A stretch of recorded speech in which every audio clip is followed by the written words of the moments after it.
So with House of Black, what do you guys want to accomplish? What's the plan?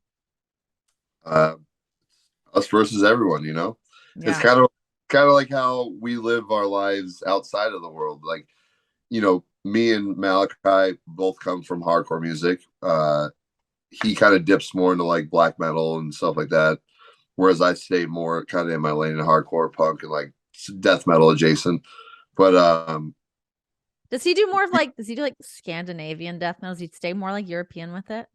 uh, I don't know. Like I don't know I, either. yeah. Like as far as like black metal, that's like a little out of my range, and I just don't really care for it. But Okay. the aesthetics of it are really awesome, and which is where we draw a lot of inspiration from as well. Yeah. But we have like the same thought process when it comes to like the world and like how we conduct ourselves, and like we're very much on the same page when it comes to that. So it makes it easy when we're coming up with like concepts of like how we want to look, how we want to present ourselves. And Hmm. I feel like, you know, when it comes to AEW, we are delivering a product that they don't have. And I Yeah. feel like wrestling, we're delivering a product that nobody has. Yeah. There's people that have like the spooky gimmick or whatever you want to call it, but it's like, this is authentic to us. Like, this isn't us putting on a costume, pretending to like the music that we like. Like, we have deep knowledge on all things of what we're doing. Yeah. Malachi reads all these weird old books on witchcraft and like black magic and stuff. And it's like I'm constantly reading comic books and play Magic the Gathering and listen to alternative music. So it's like when we're like, we never want to present something that we are not actually involved in. Yeah.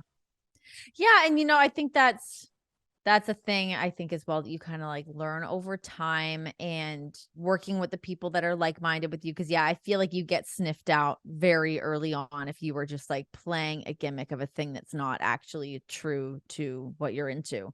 It just falls flat every single time. Yeah. Julia Hart. Talk to me about bringing Julia Hart into work with you guys. And you guys plan to expand House of Black beyond what the four of you right now? You know, I would say no right now, but if the great Muda ever sent in his even though he did cost us a match, we might have to consider. Yeah. Um, but I would say right now we are very much like kind of a hive mind. We all kind of want the same thing and kind of like know the trajectory that we want to go in. Yeah. Uh, Bringing in Julia was interesting because, obviously, like on the outside, like a 19-year-old cheerleader makes no sense to be with Yeah. us. But then, like, Yeah. she joins the group and it's like she Who fits is this in Stevie perfect. Nicks babe? What's going Yeah. on? And, It's and so good. it was funny because, like, uh, even when it came down to making her music, my best friend Colin, he plays drums and writes all the music in God's Hate. Him and his brother have a million bands, but like they're very well respected and known in the hardcore scene. But he wrote their band Dead Body actually wrote the new House of Black theme. He Oh, wrote wow. he wrote Julia Hart's theme. Uh, he wrote the song that Evil Danhausen came out to. So it's like, Oh, and cool. he's like a massive wrestling fan too. So for him, like he didn't make it to be a wrestler, but to have his like influence in wrestling now is really cool for him. But when he was making Julia's music, he's just like what do you want it to sound like? And Julia just goes, well, I like Nine Inch Nails and Marilyn Manson, and we're like, I feel like everyone just like I kind of turned like, what? Skirt. Yeah. So Didn't it see was just that like, one coming. it's like, wait, there's more here than we think. Yeah, yeah, And then yeah. yeah, we were it was before um what was it? I think it was before All Out. So she came in and Double or Nothing. Yeah, so before All Out, me and my wife took her to the mall to like find something for her entrance gear. we've like become like her wrestling parents. Uh, but she like found like this black dress, and then she just like picked up the hat, and then she's just like, I really like this hat, and she put it on, and we're just like, yeah, that's it.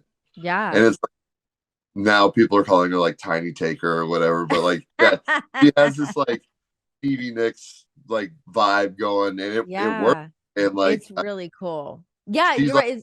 No one saw that one coming. It was so unexpected. I was like, wait, I think I love this. yeah, she was like this like bubbly like sweet cheerleader, and now she just like has the most resting bitch face on earth, and it's the best. What about trios titles? When you guys saw those being introduced to AEW and obviously where you guys are at now, yeah, I guess just like your reaction to the trios titles and what that could look like for you guys. Uh, I feel like it's a matter of time. I feel like it's just the timing is everything, and we're just waiting. We're waiting for our time. Yeah. Obviously they're wrapped up in this best of seven series currently, but I feel like with time you will see House of Black go after those titles and take those titles at some point. Let's get the good stuff happening. It is time. It is time.